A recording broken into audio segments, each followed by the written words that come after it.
Really, this proposal wasn't necessary as such. But when you look at it from a political point of view, it really matters a lot to the government as to who becomes the next Chief Justice. Because as you realize, the Chief Justice is the President of the Supreme Court, a very critical institution charged with making a determination of a presidential petition in case such arises ahead after the 2017 general elections. The Jubilee government seems to be keen in determining the next Chief Justice. During the 2013 presidential petition filed by CORD, you remember the opposition coalition really argued that Mutunga was somehow partial. He wasn't really impartial as required for in terms of determining and making a decision regarding a petition that was filed by the opposition coalition. The opposition coalition lost this petition because much of its documents and what they regarded as being huge and voluminous evidence was left out during the ruling. So, going forward, Jubilee knows that at the end of the day, after the 2017 general elections, CORD may lodge a petition challenging the election or the victory or otherwise of the next president.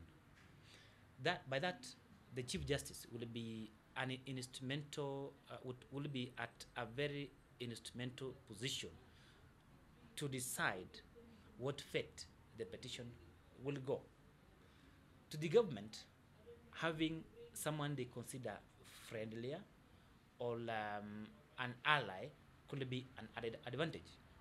By introducing this amendment to the Judicial Service Act, it means then that the president will have sway well above the names brought to him by the Judicial Service Commission to determine and pick who becomes the next Chief Justice.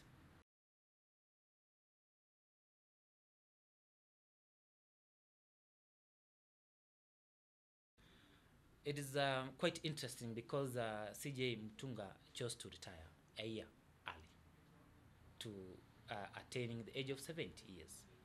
He attributed this to giving time to his successor to acquaint himself to the operations of the judiciary. But then going forward, remember the succession battles have already drawn very huge battle lines, both within the judiciary and outside the judiciary. Both the opposition and the government want to control the selection process. The CJ retires in June, but then as you realize, some of the so-called apparent heirs within the system, including the Deputy Justice Kalpana Rawal, is retiring. Although she has challenged that before the Court of Appeal, retirement is imminent. Another possible successor could have been Justice Tunoi. He again is being barred by the age limit. So you can see the government is trying to sway now who becomes the president of the Supreme Court eventually, because there will be again 2 slots that will have to be filled. Eventually, remember, the Chief Justice is the chairman of the Judicial Service Commission that selects and recruits judges, including the judges of the Supreme Court. If they have their right hand man there, then they could have swayed and influenced the process at the end of the day.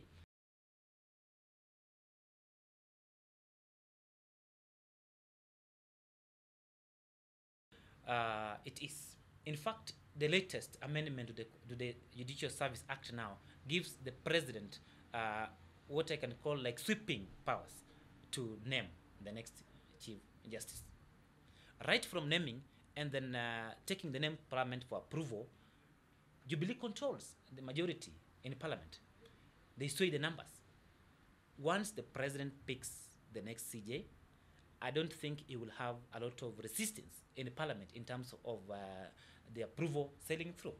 Currently now, as it is, and going forward, the president has usurped more powers of the Judicial Service Commission in determining who becomes the next CJ.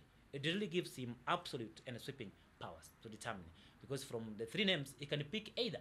You don't need to restrict him to in terms of the ratings He can pick number 1, number 2, or even number 3. And I think that's where Jubilee is very keen in ensuring that the 3 names that are submitted to the president include part of their favorites.